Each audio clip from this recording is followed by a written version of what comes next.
C'est terminé pour le LOSC, éliminé mercredi soir en 8e de finale de Ligue des Champions par le Borussia Dortmund. Défaite 2-1 à Pierre-Mauroy après le match nul 1 partout à l'aller. C'est un joli parcours qui s'arrête pour le LOSC. Oui. Martin, est-ce que tu as envie de retenir ça, les exploits de la phase de Ligue, ou cette élimination un brin frustrante? Je retiens les deux, mais j'ai pas envie d'occulter ce qui s'est passé avant, mais ce qui s'est passé ce soir, en fait, ce qui s'est passé avant donne d'autant plus de regrets par rapport à ce qui s'est passé ce soir. Regret, c'est pas le bon mot, parce que quand tu as des regrets, ça veut dire que tu as tout donné pour y arriver. Là, mercredi, Lille n'a pas tout donné. Ils ont été spectateurs de leur match.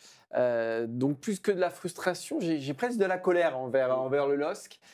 Parce qu'ils n'ont pas été acteurs de leur 8e de finale. Et justement, la phase de Ligue, on a vu une équipe qui jouait presque sans peur, une équipe qui s'en fichait un peu du rapport de force face à l'Atlético, le Real, qui jouait son jeu en dépit de l'adversité. Et là, je pense qu'ils ont été repris par l'enjeu, ils ont eu la frousse, Lille a eu la frousse, parce que Dortmund fait une saison moyenne, ils se sont dit on va pouvoir y arriver, mais ils n'ont pas du tout mis les bons ingrédients, et les ingrédients qu'il faut pour arriver en quart de finale. Très honnêtement, ils ne méritaient pas d'y aller au vu de ce qu'ils ont montré sur ce match retour. Et oui, c'est dommage. C'est dommage parce qu'ils étaient presque sortis du match aller avec des regrets de ne pas avoir gagné, ce qui en dit long sur leur prestation. Il y a ce début de match où tout commence comme dans un rêve, but d'entrée, début de match intéressant, Chevalier qui sort les arrêts qu'il faut, on se dit c'est en train de tourner du bon côté. Mais effectivement, ensuite il a manqué des ingrédients. Dans le contenu, après il y a aussi les ingrédients qu'il a manqué au coup d'envoi. On en parlait avant de faire cette vidéo, mais Edon Zegrova… Ouais. Il te permet quand même de gagner les matchs que tu ne dois jamais gagner en phase de Ligue. Et c'est justement son insouciance, sa volonté, Lui, il se pose pas de questions exactement, sa volonté d'aller vers l'avant, sa volonté d'essayer de faire mal, peu importe l'adversaire, qui a manqué un petit peu au LOSC. Ils en ont, les Dogs, des talents offensifs. Je pense à Sarawi, je pense à Fernandez Pardo, voilà, des joueurs qui sont rentrés, mais trop tardivement aussi à mon goût. Je crois qu'on était aux alentours de la 70e minute de jeu. Je trouve que c'est un peu tard, parce que trop longtemps, Lille, à partir du retour des vestiaires, a subi un petit peu les événements. Alors, Dortmund a livré ses 20-30 meilleures minutes de la double confrontation après le retour des vestiaires, où là, il y a eu des séquences de jeu quand même de très, très grande classe.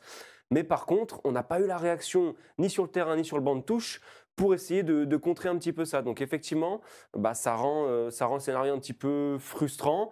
Et surtout que voilà, même si Dortmund a eu cette phase très intéressante au retour des vestiaires, on est sur un Dortmund très, très décevant et très en difficulté ces dernières semaines. Mais tu vois, je pense qu'on peut tout décortiquer, se dire le rapport de force, le machin, là il aurait dû faire ci, il aurait dû faire ça.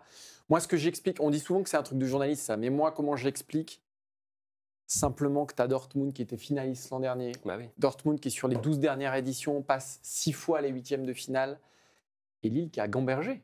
Simplement Lille qui a gambergé. Lille n'est pas une équipe programmée. Je ne te parle même pas d'écart, je te parle même des 8e. Ils n'auraient pas dû passer cette première phase. Ils ont été exceptionnels. Ils ont été très bons. Là, ils ont vu l'écart leur tendre les bras et mener 1-0. Ils ont marqué très vite. Et je pense que tout simplement, ils ont gambergé et ils ont flippé. Et parfois, tu peux avoir les meilleurs joueurs du monde et tout ça. Le football, ça reste un sport comme tous les sports qui se joue à 80% ici, dans le crâne.